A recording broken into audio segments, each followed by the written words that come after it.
उस दिन मैं बस जिद पर अड़ गई थी।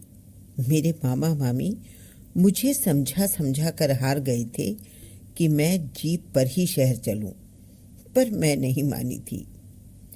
मैं तो बैलगाड़ी पर ही जाऊंगी, जिस पर गेहूं का भूसा चल्लों में लदकर शहर जाता है। मामी, मैं रास्ते की हरियाली का आनंद लूंगी, अमराइयों में रुकूंगी, झुके हुए आम के पेड़ों से टिकोरे तोड़ूंगी, थोड़े बहुत पत्ते नोचूंगी। अब ये सब जीप से तो नहीं होगा ना, जीप तो बस सर से निकल जाएगी। मामी ने कहा था, कोई बात नहीं, हम जीप अमराई में रोक लेंगे, तुम अपने मन की कर लेना। पर मैं किसी तरह नहीं मानी थी। तब मामा ने आवाज लगाकर किसी से पूछा था, सकलदीप सिंह की गाड़ी लद गई है क्या? जी सरकार, लद गई, अब जाने को तैयार है। तो ठीक है, बच्ची उसी गाड़ी पर चली जाएगी।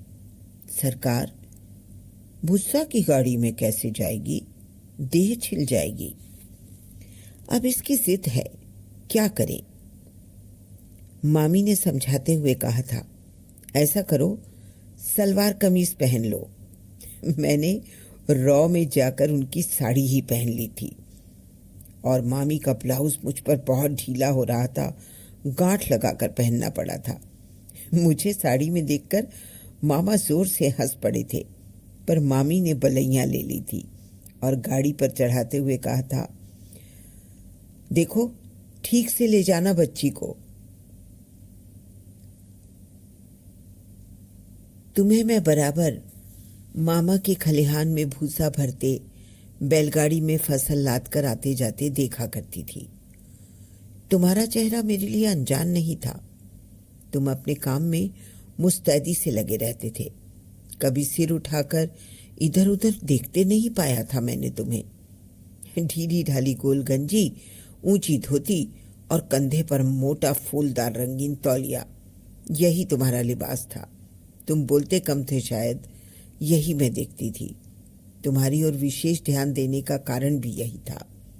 वैसे भी तुम मेरे मामा के कामत के विश्वासी कर्मचारी थे। मुझे बताया गया था कि तुम्हारी माँ नहीं रही, पिता साधु हो गए, तुम अपने 6 भाइयों में सबसे बड़े थे। 21-22 से अधिक के नहीं रहे होगे तुम। गठीला बदन था तुम्हारा, फुर्तीले नौजवान थे, लोग तुम्हें पहलवान कहकर पुकारते थे।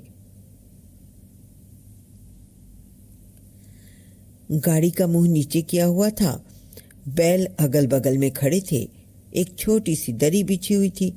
मैं उसी पर जाकर बैठ गई। तब गाड़ी का मोहड़ा तुमने उठा दिया था। मैं चीहूक उठी थी। मामा मामी फिर हंस पड़े थे। तुमने पहली बार सीधे मेरी आंखों में देखा था और कहा था, दोनों ओर से बांस का बल्ला पकड़ लो, नहीं तो बार बार चोट लगेगी। तुमने बैलों को गाड़ी में जोत दिया था और उछलकर मेरे आगे आकर बैठ गए थे। बांस का छोटा सा पैना और बैल की रास तुम्हारे हाथों में थी। बैलों को पुचकारते हुए तुमने गाड़ी चला दी थी। बैलों की घंटियां टुनटुना उठी थी। मामा ने कहा था, बच्ची को ध्यान से घर जाकर छोड़ना, हम शाम तक आएंगे। मैंने दोनों ओर का बल्ला पकड़ लिया था। गाड़ी के हिलने के साथ ही तुम्हारा शरीर मेरे शरीर के साथ टकराता था, पर मैं बिल्कुल बेपरवाह थी।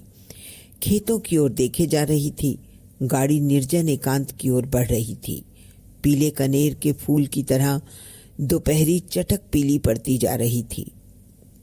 गांव से हम दूर हो गए थे। अमराई नजदीक आ गई थी और मैं टिकोरे तोड़ने को मचल रही थी। एक बार उठकर खड़ी होने लगी थी, पर गड़बड़ा गई। तुमने पीछे मुड़कर देखा। घोर आश्चर्य था तुम्हारे चेहरे पर और बड़ा अजीब सा लग रहा था मुझे। आधा घंटा बीत गया था, पर बैलों को पुचकारने के अलावा तुम एक शब्द भी नहीं बोले थे। मुझसे रहा नहीं गया और मैंने तुम्हें टोका, क्या मैं यहाँ खड़ी होकर आम के टिकोरे तोड़ लूं? तुम औचक देखते रह गए थे। मैं हंस पड़ी थी, फिर उठकर खड़ी हो गई। झुकी हुई डालों से आम के टिकोरे तोड़कर मजे लिए। गाड़ी की गति धीमी थी।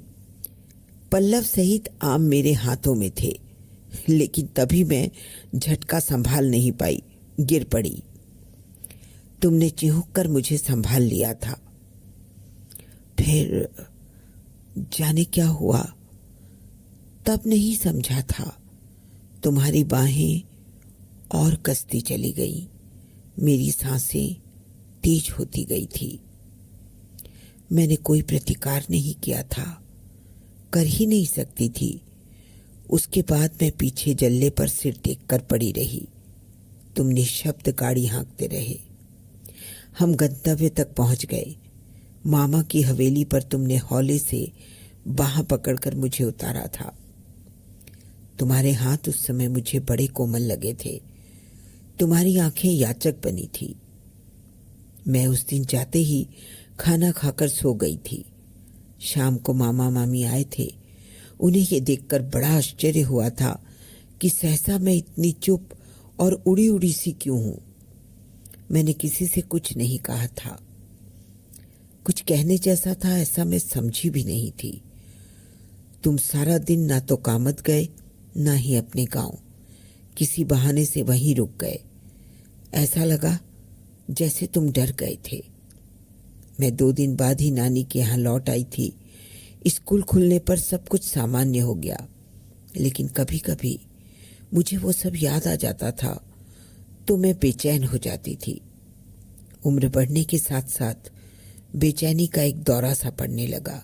बरसों बाद मैं डॉक्टर बनकर अपने मामा के गांव आई तो सब कुछ बदला हुआ था।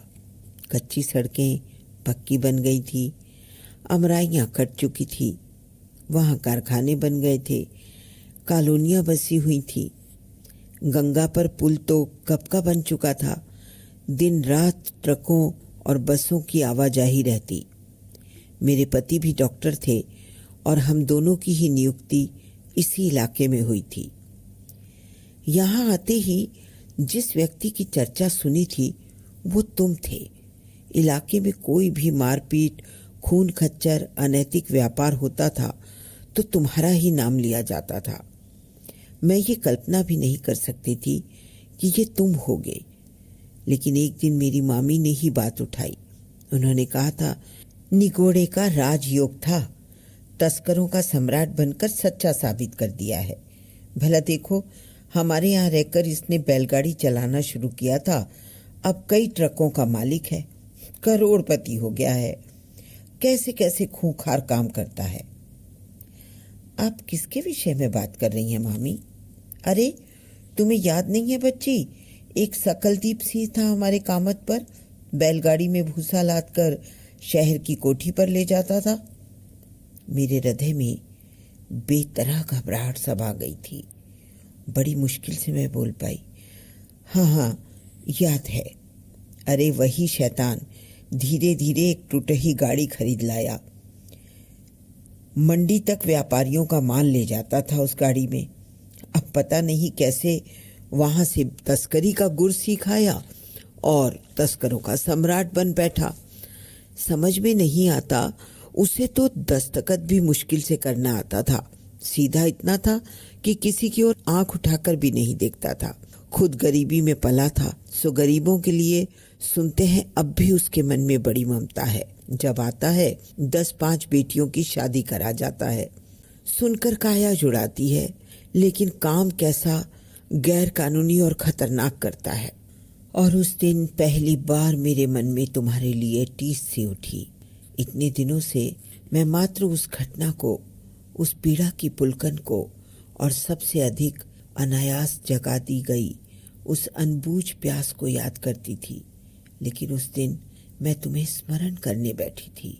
मैं एक उच्च शिक्षिता लेडी डॉक्टर, आभिजात्य का गहरा संस्कार लिए, तुम एक अनपढ़ अपराधी। और विडंबना देखो कि मैं तुम्हें याद कर रही थी। तुम जीते जी किंवदंती बन गए थे। तुम्हारी सहायता की कहानियां पूरे गांव में फैली हुई थी। जनसाधारण में तुम मसीहा माने जाते थे। मुझे आश्चर्य होता, कैसे हुआ ये सब? इच्छा होती थी तुम्हें देखने की, कैसे लगते हो तुम अब। तब एक रात अचानक मेरे दरवाजे पर दस्तक हुई थी।